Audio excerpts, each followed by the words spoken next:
Hello, everybody. Um, this is Cheyenne, the Dragonfly of Dragonfly Discussions. Welcome.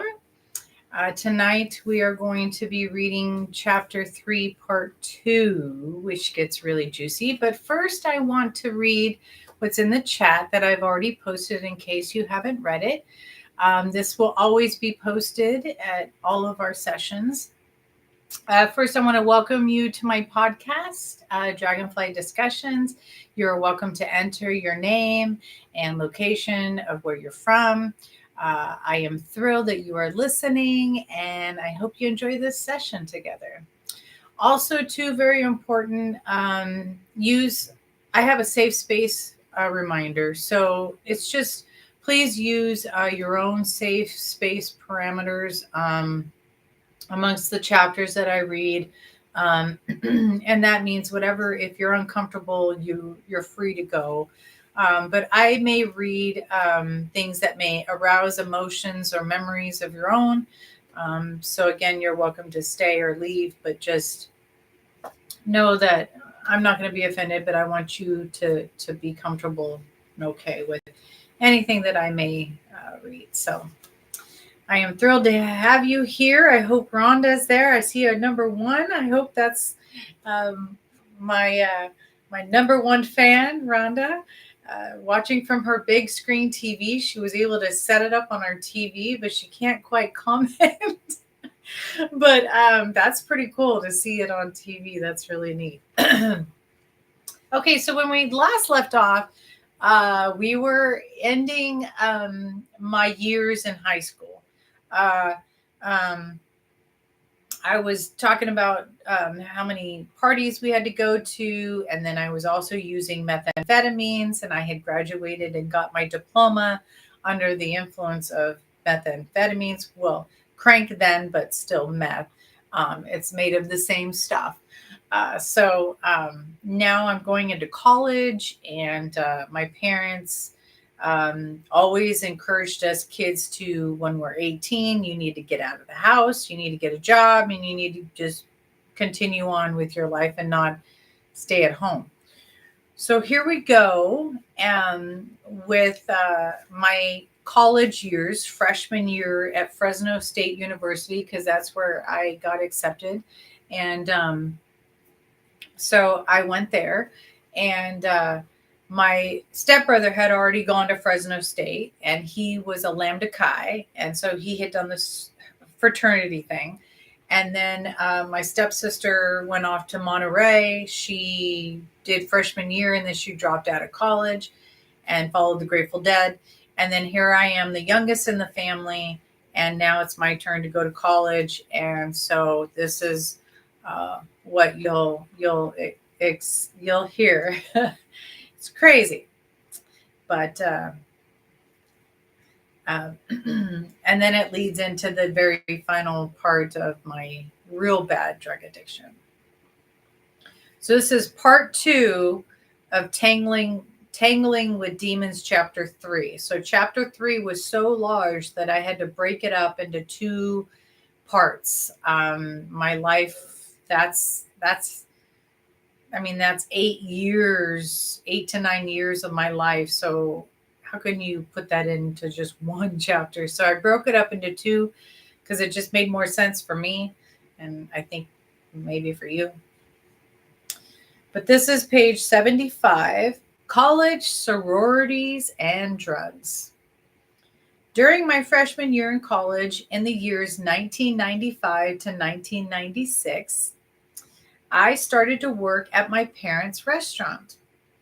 They had offered me an opportunity to work as a baker, and I took it. I continued to study, and I remained, I don't know where that came from, and I remained with Evan. That's my high school first love boyfriend. He had chosen to go to the local city college rather than a state college as I did. But we were still in the same town living with our parents. We continued to party with our friends that stayed in town with us, being drunk or high on marijuana practically every weekend. Yeah, it was pretty much every Friday, Saturday night. We would usually go to a friend's house, or we would go driving around, and not drinking and driving, but we would drive stone. Yeah. Well, we would park too. We would park in parking lots, and yeah. Once during that year, I happened to crash my car into a bush. Oh my gosh, accidentally. This was my very first car crash. So you're going to hear a lot of car crashes. And I have like I don't know, 85% crash ratio of all the cars that I've owned. But I've survived and nobody's died. Anyways, so this one's hilarious. I was busy trying to get a feather off my windshield when I veered right into a bush and straight into a pole, totaling my car completely. So there was a feather on my windshield, and I love feathers. And I don't know why I was driving. I'm like driving and I'm reaching around the windshield and I'm trying to get it, I'm focusing on the feather, and I'm not focusing on where I'm driving. And then I just veered off straight into a telephone pole. And I was just like, it scared the crap out of me. It scared the crap out of me. And I was so sad because I totaled my car. Like, it wasn't worth anything really, but I was so sad because that was like my first car. Like, I was really sad. Anyways, okay, so that's car accident number one. Like I said, I've had multiple car accidents. I tried to label them here in my book so that you can keep track. That was car accident number one. With the help of my parents, I got a brand new Chevy Cavalier, a sporty little thing. So what I mean by that is, obviously, I got insurance from the car. My dad went to the car lot. He actually looked for the car. He actually found this car, and he and I test drove it, and I was like, "Yeah, Dad, I like it. Thank you." But it wasn't like, and it was in my price range. Like, I still had to pay payments, and I was still responsible for the vehicle, but they were helping me with it. But it was beautiful. It was cute. Chevy Cavaliers back then were nice. I also continued to use crank, so I wasn't sober either. So I was still using crank behind my boyfriend's back. So, like I said, I graduated from high school under the influence of that, and you'll see, and was eventually caught by my boyfriend. So I was eventually caught.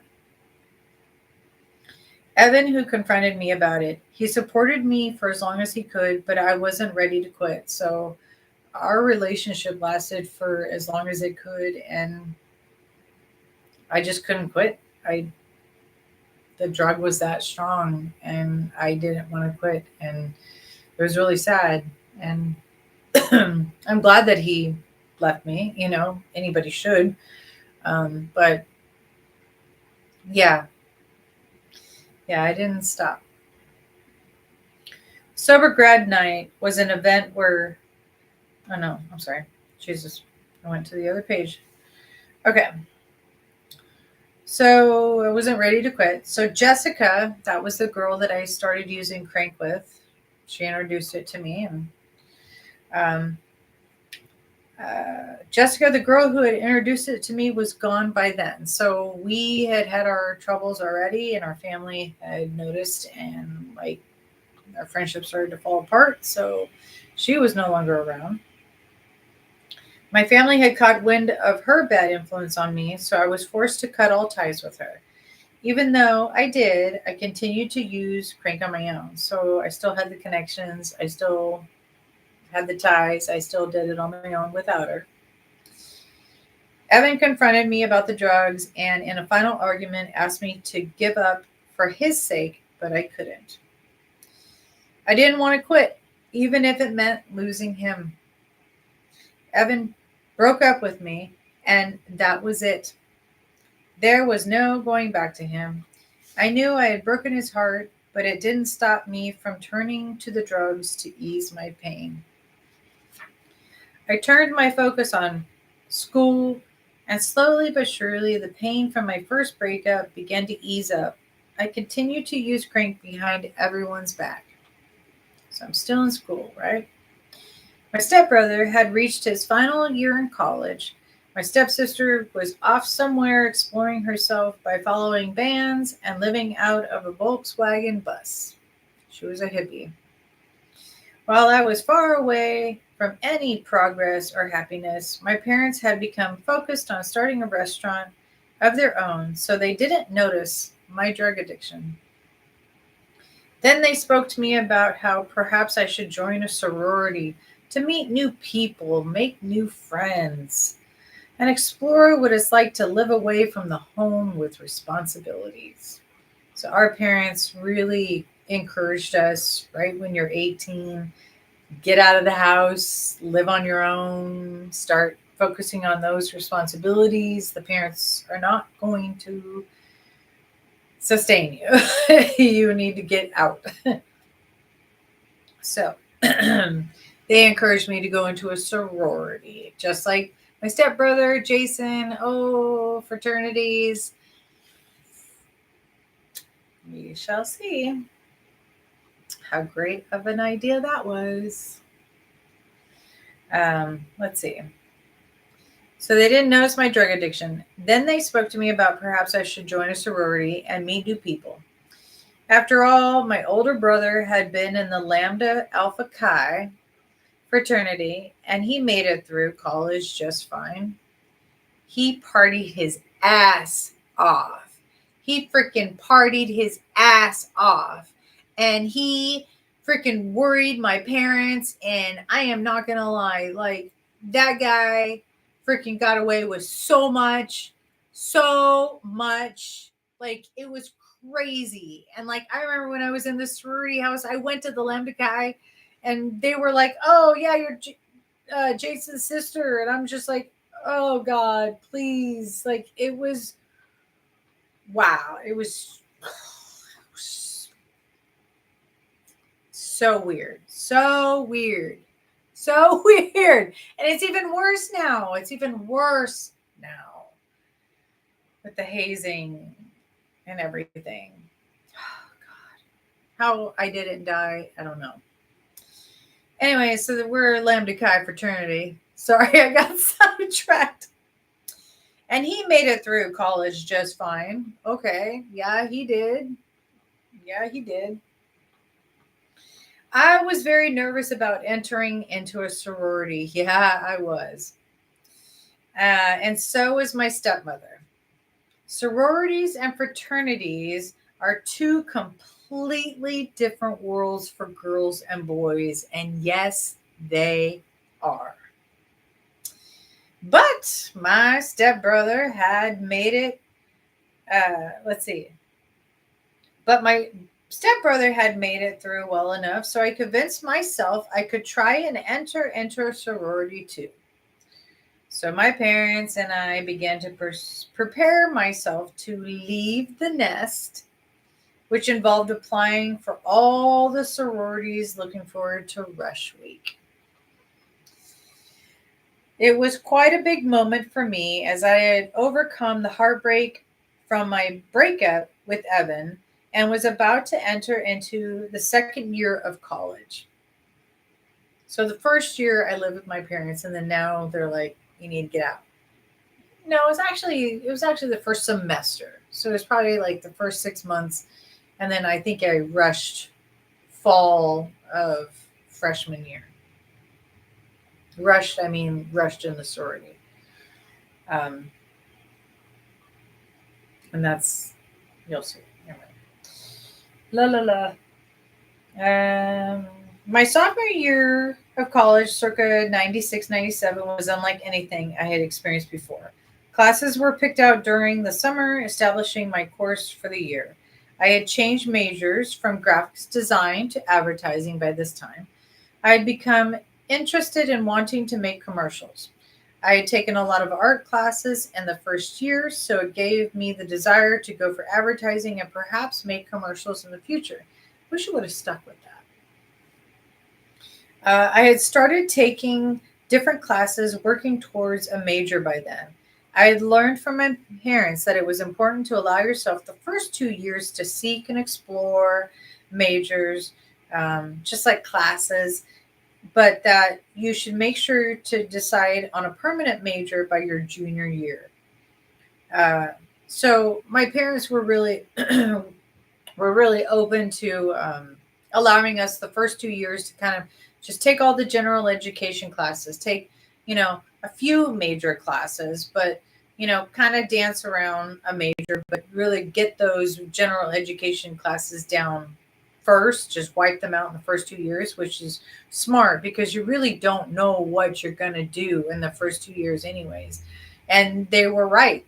That's what they said to us. They were like, you don't really know what you're going to want to do once you start taking all these classes and you start exploring your mind and taking all these really amazing classes like philosophy and um humanics, like all like just I don't know. I learned psychology.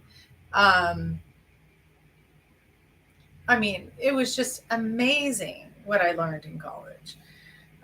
So they didn't want us to pinpoint down hard and waste the time on those classes because those classes can come later. And you had to knock out your general education anyways. It's the same way. So you had to knock out that anyways. So they just were like, maybe take one, dip into, one of those majors. So my major was art. So I took like an art class and I took like ceramics and I took like um, oh my gosh, that's how I know about Vincent van Gogh, who's on the right over here, and Klimt and Georgie O'Keeffe, and oh my gosh, And then I got into graphics design because I thought I wanted to make commercials, and so I was like, oh, let me learn that stuff. So I learned all that digital stuff and all that digital schooling and all that trying to, create layouts and stuff. So that's where all that creativity comes from when I can do things that you see. If you see me on social media, you can see I can create pretty cool layouts. And then like I took psychology, and psychology was a general education class. And psychology was really what changed my major to psychology.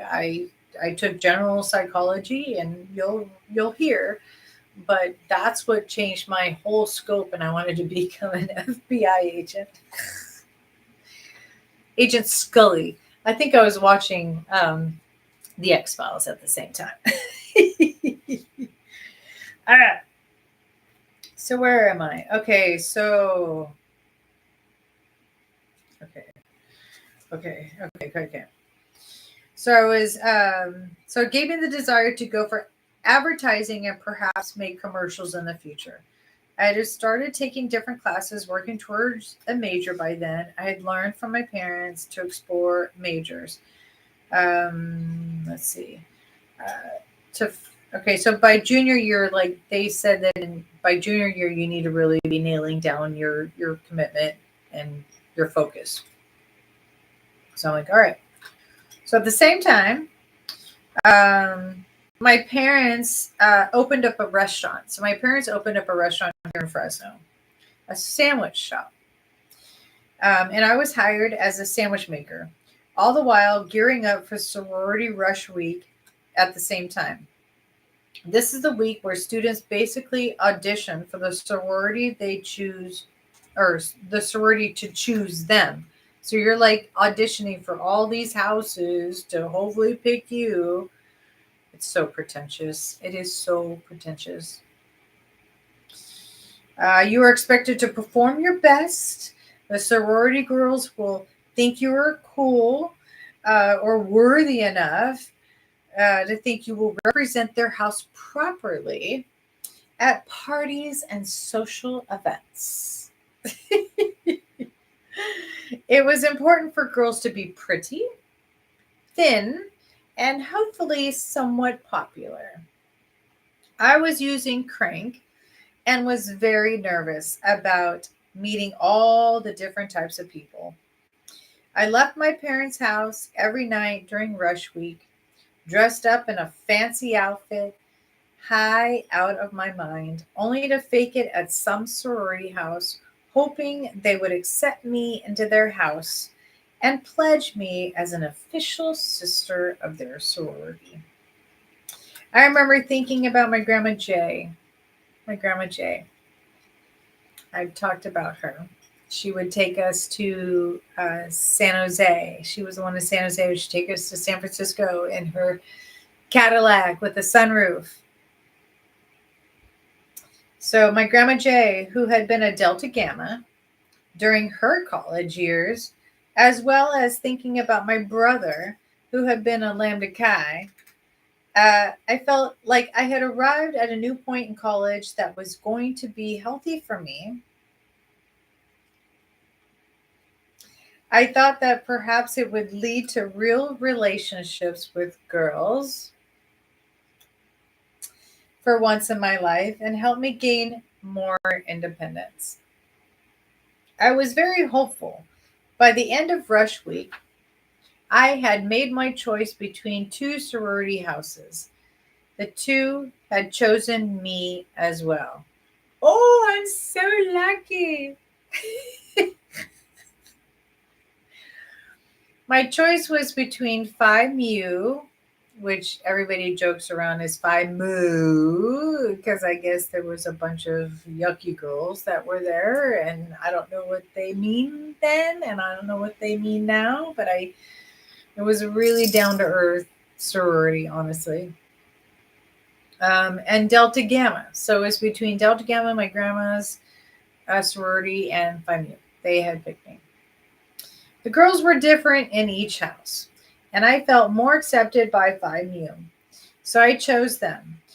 After that week, I began to prepare to move out of my parents' house and into the sorority house. Oh boy.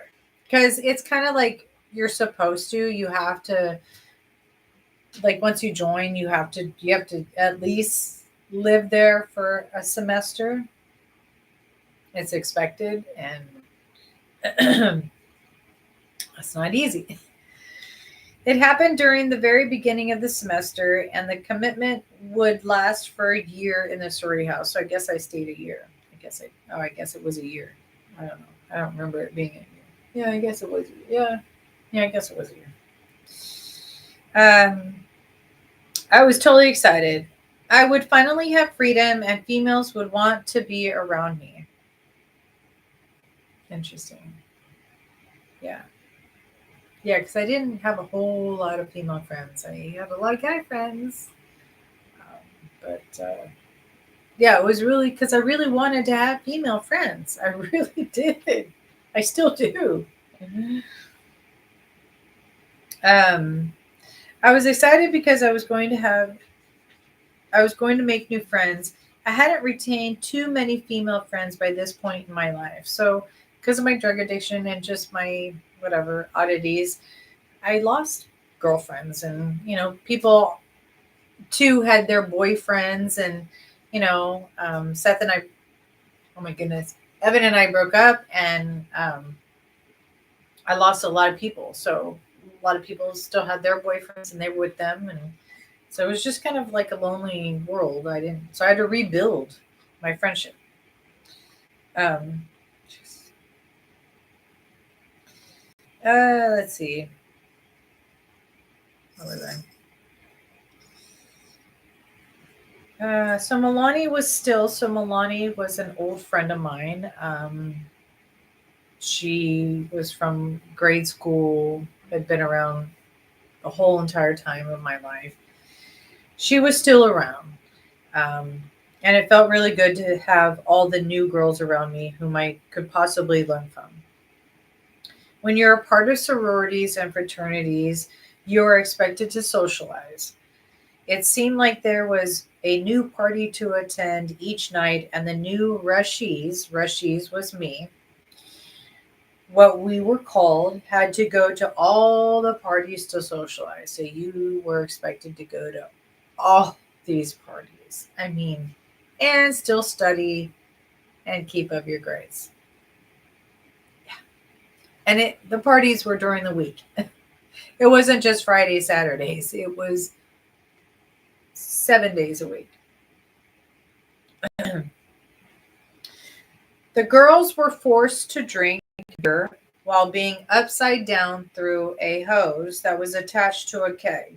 So that's what you call a keg stand. So they would keg stand a body, put you upside down, and make you drink the beer and suck it through this hose coming straight in. Each night consisted of loud music, boys, drugs, and lots of sex. Lots of sex. What had I gotten myself into? Seriously, I was really like, what? I mean, it was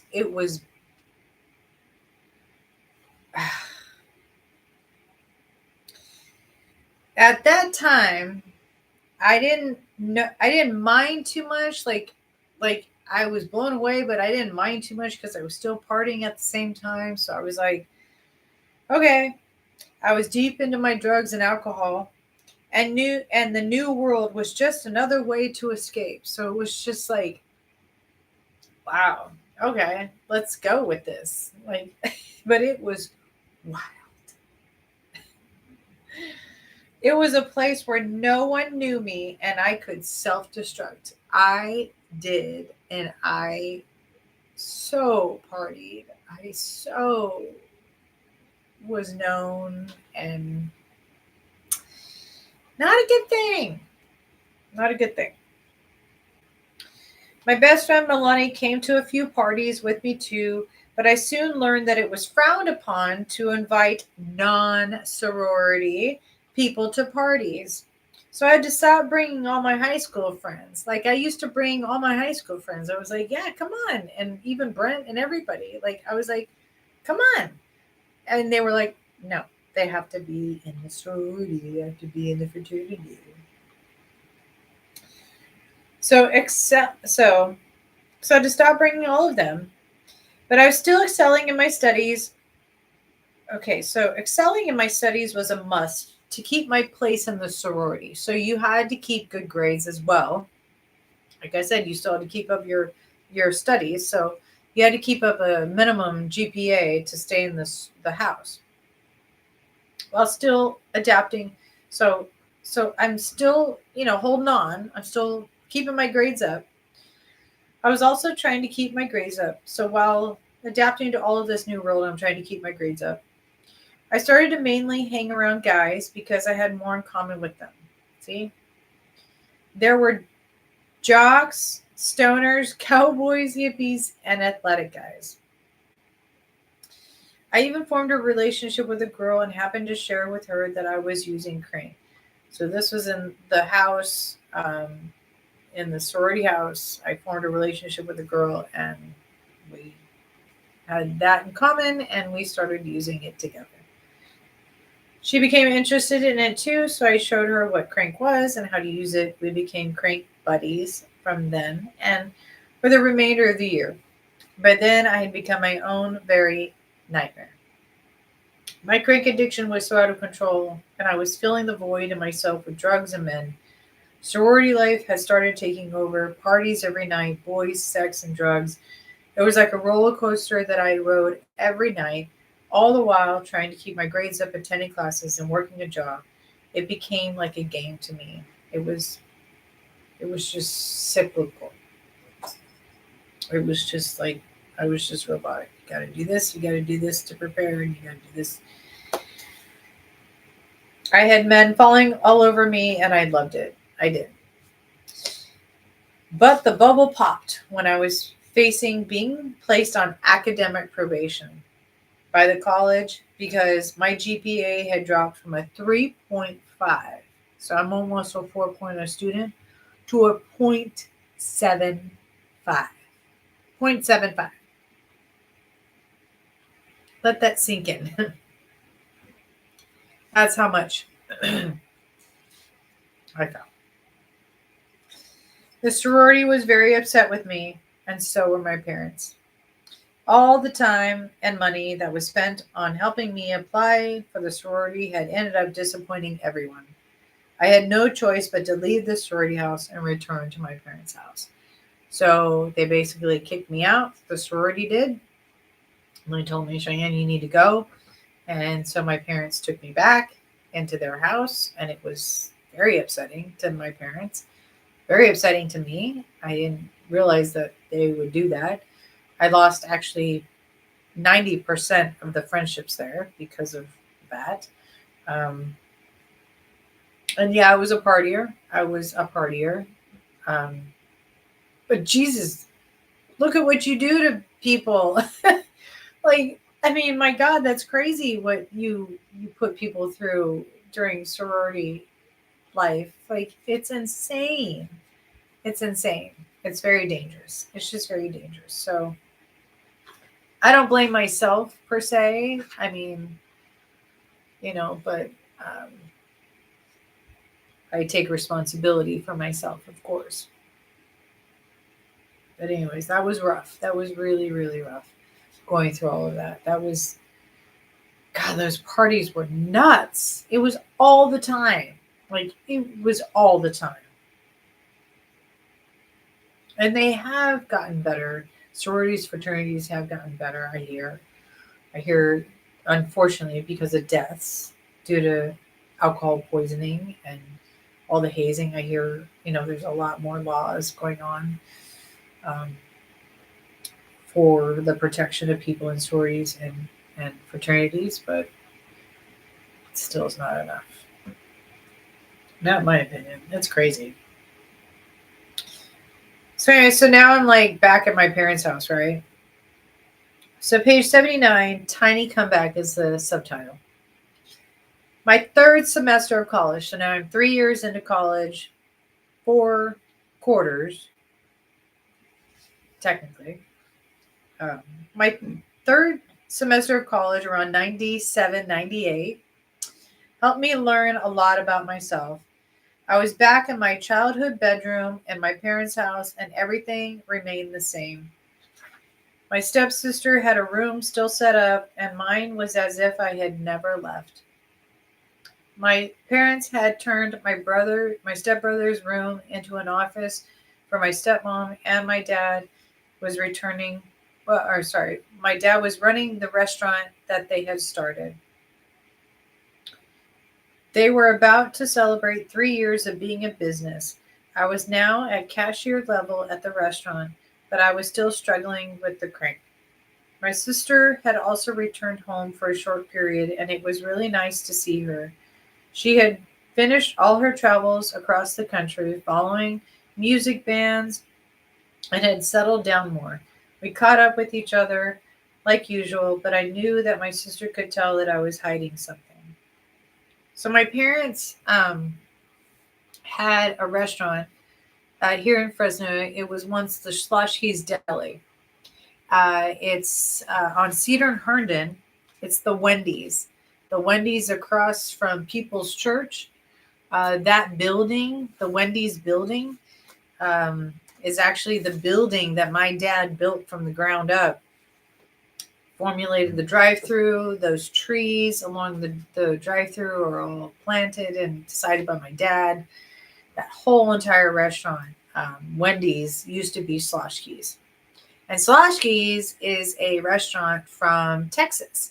It's a franchise. It started in 17, no, gosh, don't even ask me. No, I'm not even gonna do that.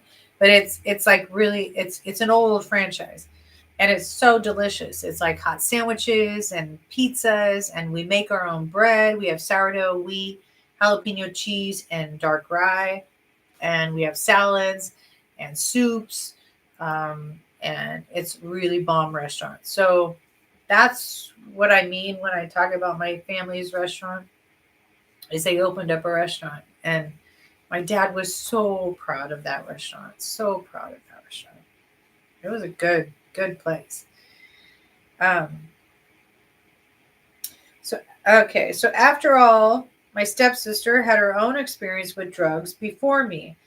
Marijuana, alcohol, acid, mushrooms, but never the hard drugs. So my stepsister was a partier. My stepsister, she used everything in the book, but all the hard drugs like crank, meth, heroin, cocaine. I guess that would be it. That was all that was around then. There was no fentanyl. There was pills, yeah, but anyways, she would always know when something wasn't right with me and would tell my parents unbeknownst to me. I continued with my studies, working hard to get my GPA back up. It wasn't long until my father found the crank hidden in my bedroom and confronted me about it. So my dad found my drugs. It was a day that I will never forget. The crank stash was hidden in the same usual spot on a little mirror with 4 lines of crank stacked and ready to be snorted with a straw to snort it with. So I had like the mirror, some lines, and my straw ready to go. Ready to go, right? Um, I would place it in the top drawer of my dresser and return to it whenever I needed to get high. So that was like my routine, right? That was like my little hiding spot. Um, the day was like no other. I went to my stash like I normally did. When I saw what I saw made my knees buckle. All the crank lines were still in perfect formation, but a post-it note attached to the mirror said, "We need to talk, Dad." My body crumbled to the floor like a house of cards that were knocked over, heart pounding out of my chest with mortification. So my dad had found my stash, left a post-it note, didn't even destroy the drugs, and just said, "We need to talk." Like, what? Like, who does that? I don't know what dad would do that. But, oh my God, it shook me. Dad. Oh my God. My secret addiction was exposed and not only to anyone but to my father. I was terrified of the lecture. I was sure to get, oh my God, I was so scared. So I avoided him for hours after that day. I don't know if I saw him that same day. I don't even know. I can't remember, but I was so ashamed and so scared. He was outside in the backyard later that day when I finally decided to have that talk with him. I decided I didn't have anything to say to him. I didn't what can you say? I didn't have anything to say, so I just stood there and listened. All my father said to me was that I needed to be careful, that he loved me, and that if I needed him, he would always be there for me no matter what.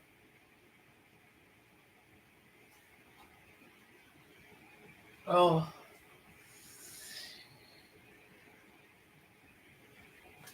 I wasn't ready for that one.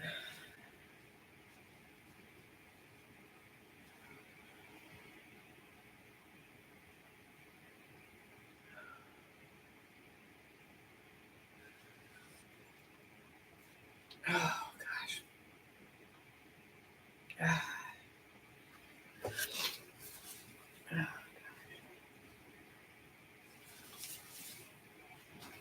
All right.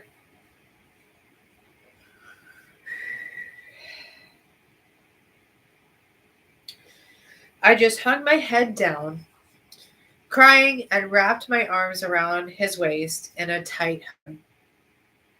He wasn't angry, nor was he threatening to take my car away or anything. He just loved me. Soon after that, I decided to quit crank and recover my lost self. It wasn't easy to quit crank, but I focused on school and became ah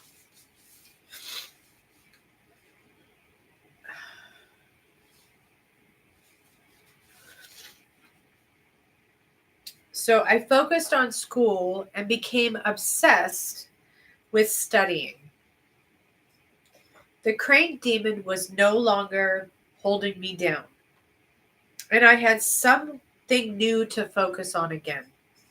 My grades began to improve, and I was beginning to believe that I had overtaken my very first personal demon, crank. So, as you see in my story, the demons part comes from this. So, there's you're going to see other demons that I bring to light, such as like my grandfather, but crank was my very first demon. Um, so that's why my book is Dragonflies and Demons, because I've overcome a whole lot of demons. That I say demons, you know what I mean? Like things. Ah, what time are we? Okay, so we're gonna go. Let's see. We'll see how long it goes. But this next part is interesting that we were just talking about demons, um, because the subtitle is titled "Defeating Demons." So we are on now page 81, subtitle "Defeating Demons."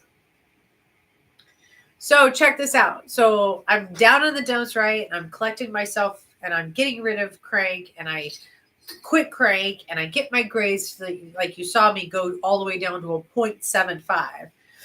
So check this out. I got my grades back up to a 2.5 GPA. So almost a 3.0. Like that's really, really, really good.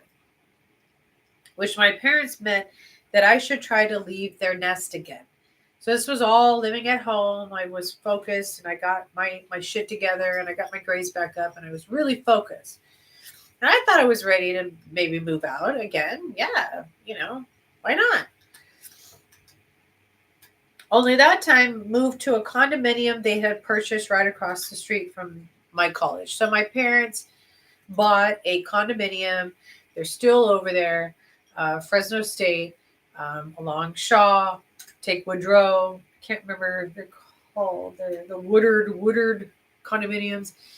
Anyways, they're really, really nice. It was a 3-bedroom, 2-bath, fireplace, private like patio, like enclosed, a bar like type kitchen with the open like countertop looking through. I mean, it was fat.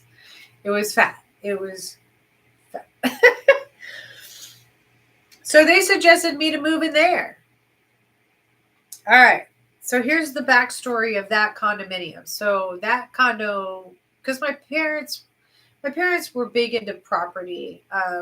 We come from a family of owning property in San Jose. We sold all that property to form property here, and then we have property here. So then they were starting to do all that. And so they thought a condo would be a nice start for property. So my stepbrother got to move in there first, and then he moved out, and then I moved in. So my stepbrother had lived there while he was in college and after getting married.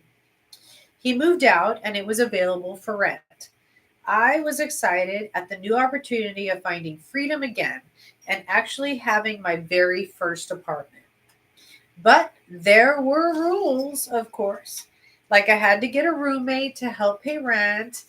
I had to continue to keep my grades up, absolutely no drugs, and finally graduate from college. I agreed and soon moved into the condo. Then I turned 21 years old, 21 years old in 1998, for which about 15 people took me to every single bar in town. So I still had some friends from the sorority and fraternity. And the thing with that is the tradition with the sorority fraternities is they make you they make you take 21 shots. They have this napkin, like a cloth napkin that you get from your very first restaurant. Um, and back then, cloth napkins were popular. And we would take that cloth napkin and we would sign it and we would write all over it. So people would write all kinds of messages, happy birthday, blah, blah, blah. And then on the other side, they would keep track of all the drinks and all the places we went to, like kind of like a history of your synopsis of your 21st birthday. And so I wish I still had that rag. I wish I still had that napkin because it was notorious, and I'm surprised I survived. But anyways, this is that night. My friends took me to like a ton of restaurants, a ton of bars, freaking got me so drunk for my 21st birthday. I was sick as a dog. The next day, so about 15 people took me to every single bar in town. I had over 21 shots of hard liquor, 5 beers, and a few mixed drinks. And I think I know that because I memorized that napkin. I was shocked at how much I drank. In the next few days,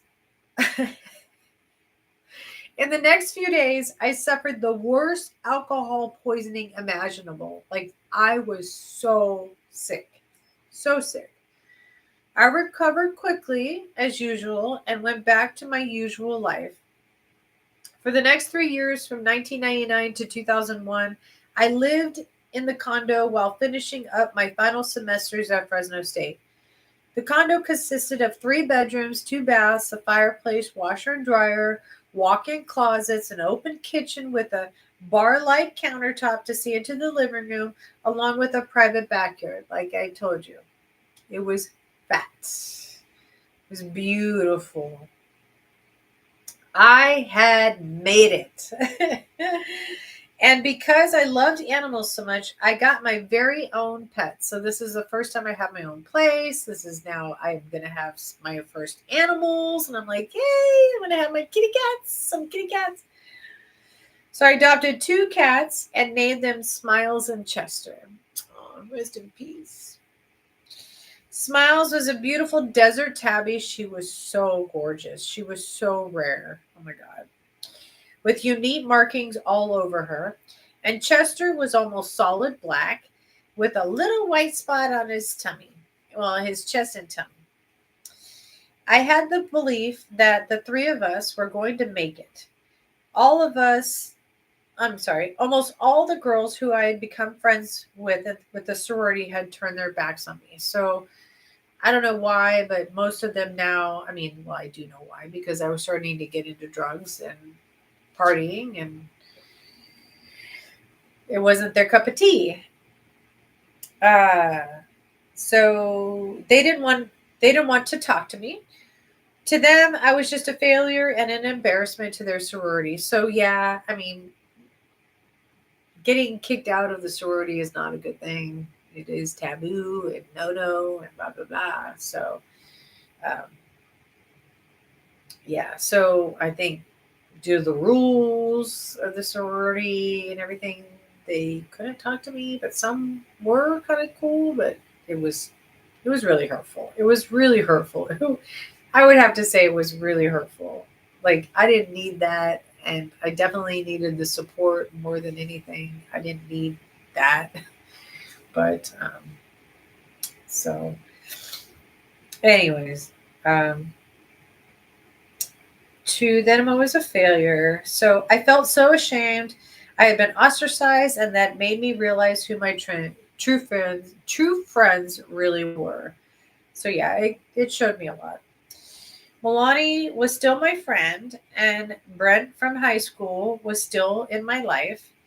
Brent and I had formed a unique relationship or friendship during my senior year in high school that never went beyond anything platonic. Like, Brent wanted to have a relationship with me, but I was like, nope. Like, I didn't, I don't know, I wasn't attracted to him. Sometimes you're not, and you just stay friends. It's okay.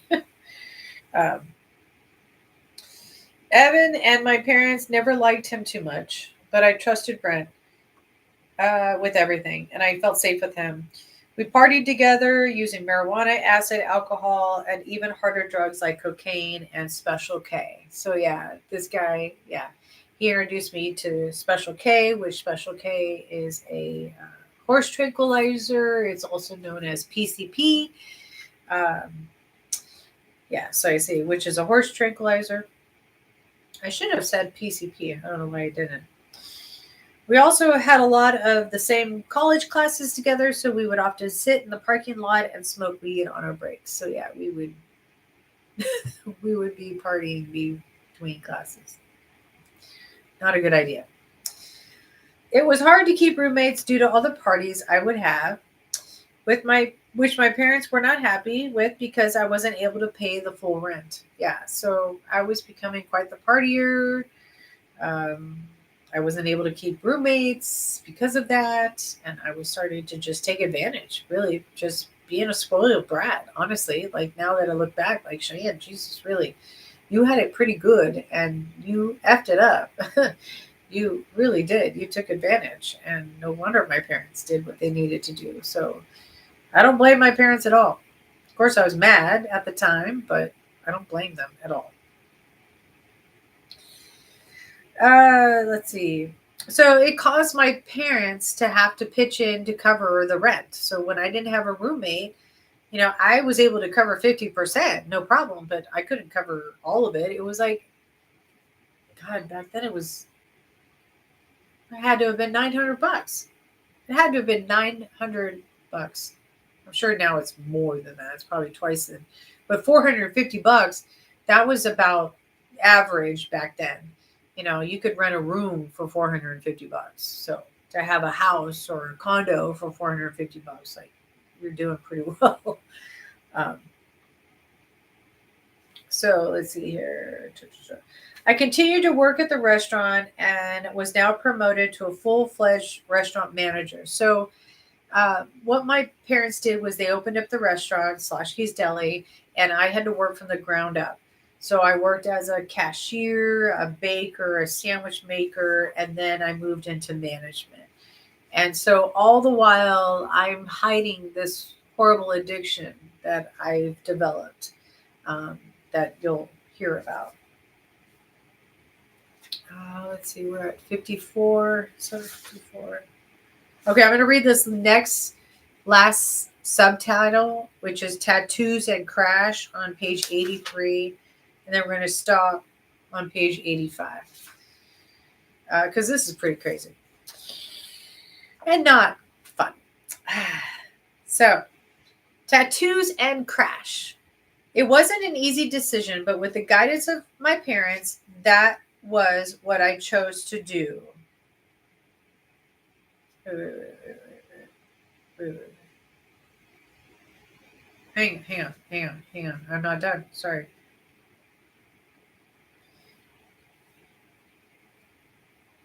Okay, causing them. Okay, so back up to my parents pitching in for my room or my rent. I continued to work at the restaurant and was now promoted to a full-fledged restaurant manager. Okay, so that's where I was saying I worked all the way up to the top. In 1999, I filed bankruptcy and won. I was drowning in debt and had gotten myself in almost $25,000 worth of financial debt due to credit cards. I was also not eating much because I had no money to buy groceries. All my money was spent paying bills and for my other needs. So yeah, I had racked up quite an extensive credit card debt. It's interesting because when you go to college and you go through Welcome Week, there's all these boosts, and they all try to get you to sign up for credit cards, like nonstop. And of course, your credit is clean. Your history is clean at that point, and so it's the perfect time to lock people in. And so, what did I do? My parents told me, like, they will support one credit card, and if you go over the balance, and I had to pay it, so I knew what a credit card was. But boy, was it easy to get credit cards. Oh my God. Oh my God. Like, I got credit cards with $5,000 limits, $10,000 limits, $3,000 limits. Like, I was able to get so many credit cards. It was insane. It was insane. So that's what happened, was I racked up so much in credit cards. I mean, I think I put a car on a credit card, the down payment on a car on a credit card. Like, it was insane. It was insane back then. You can't ever get away with that now. So anyways, okay, so that was that. Okay, so then now tattoos and crash. Sorry. It wasn't an easy decision, but with the guidance of my parents, so the decision was the bankruptcy. It wasn't an easy decision because that was hard. I mean, I didn't like having to walk away from that. I was trying to be a responsible person paying my bills, but I was drowning in all of their freaking, I didn't know about the interest. There's the interest. And so, like, you have to pay more than the minimum payment to get out of debt. So I couldn't even do that. I couldn't even be able to make the minimum, like the 25, 30, because I had so many credit cards. So anyway, so I filed bankruptcy, and it was not an easy decision. But with the guidance of my parents, that was what I chose to do. It was hard on me knowing that it would take 10 years for my credit to improve. Yes. But I had no choice at the time, and my parents had supported the decision. I mean, basically, we were like, Cheyenne, you're like 21. What was I, 21? I was 21. Yeah, I was like 21 and $25,000 in debt. And they were like, by the time you're 31, it's going to be behind you, and you're going to be already kind of back on track, and it won't even matter. So I was like, yeah. And it really was 7. I think it used to be 7. It might be now full 10, but it was 7. So anyways, it was a gamble worth taking to just start over. At the same time, I was loving school and thriving with my new major, psychology. So I had chosen psychology and was working now. I'm in my senior year of college, and I'm now working towards my major and graduating. I had a minor in abnormal psychology. In the latter part of 1999, I decided to take a trip to San Luis Obispo, California, to get a tattoo. I had already gotten a tattoo of a flower on my bikini line. So I have a flower, which my parents didn't approve of. There was another tattoo on the back. There was another tattoo on my back that they didn't know of, which was a collection of Native American symbols that represented me. So I wanted to get a chain tattoo of daisies tied together around my ankle. So it was really popular back then to have anklets and wear ankle bracelets and all this stuff. So I decided to get an anklet tattooed onto my ankle as a permanent anklet and do it in San Luis.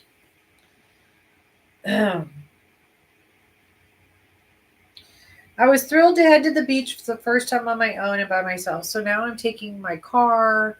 I've got my Chevy Cavalier, my beautiful white car. It also has a sunroof, and it's a sporty little thing. And I'm dressed in shorts and a bikini, and I'm off to San Luis Obispo to the beach for the first time on my own. And I'm, gonna get a tattoo. I was taking my it's already 8 o'clock. I was taking my very first ever trip away from home to get a tattoo, and with no real plans into place, I arrived at San Luis Obispo and found the tattoo parlor. I walked in and began the process of getting a new tattoo. The tattoo artist began to hit on me and we started to flirt. After the tattoo was finished, we decided to party, which of course meant cocaine, weed, and lots of alcohol. People came over and the party raged on all through the night. When we ran out of cigarettes, we decided to get more. All four of us jumped into my car and we went to the nearest store. So I'm the one driving, right? Why? I was very drunk and had no idea where I was until my car was suddenly face down in a ditch. So apparently, we crashed.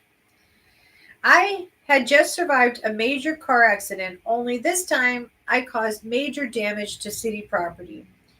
I took a 25 mile per hour off ramp at 60 miles per hour. And I flew over the guardrail, catching the guardrail with the undercarriage of my car, ripping the guardrail from under the ground completely and shredding my car into pieces. My car landed into the ditch on the other side and immediately after impact, everyone in the car fled the scene, leaving me there all alone. So we went, boom, we went almost airborne, like bad into a ditch. The police rushed to my aid quickly and began the process of a field sobriety test. That was when I knew I was in big trouble. I was so drunk that the impact hadn't fazed me. Like, I was so dazed and confused. I was like, what the hell just happened? It was nuts. It didn't hit me until the next day when I realized from jail and got picked up by my stepmother. Car accident number 2. We went to collect my belongings from the tattoo artist's place. Yeah, I had to go back there to get my stuff. And then went back home to the condo in complete silence back to Fresno. Whoo! So on that note, I was in some big trouble. The next sub-chapter is titled Jail Time. Because, yeah, I do my first time in jail over in San Luis Obispo. But you know what? Stay tuned for that. I'll be back reading chapter 3, part 2 on October 14th. But we have an exciting interview coming up this Saturday, October 11th at 11 a.m. 10/11/2025 at 11 a.m. We have Rhonda Martin. Rhonda Martin is one of the most beautiful people you will ever meet.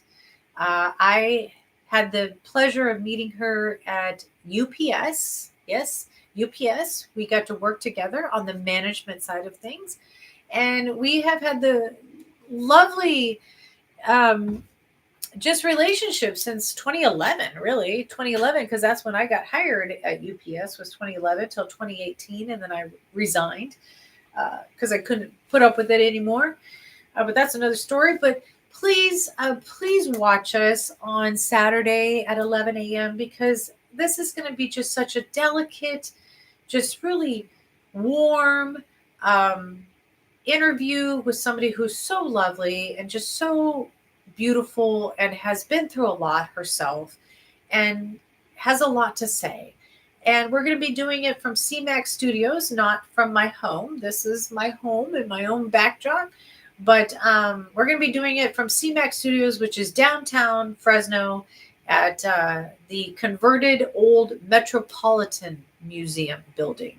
And it's a beautiful building downtown. So please check us out this Saturday, October 11th at 11 a.m. with me and Rhonda. Okay? All right. Thank you, everybody. Have a wonderful evening. Bye.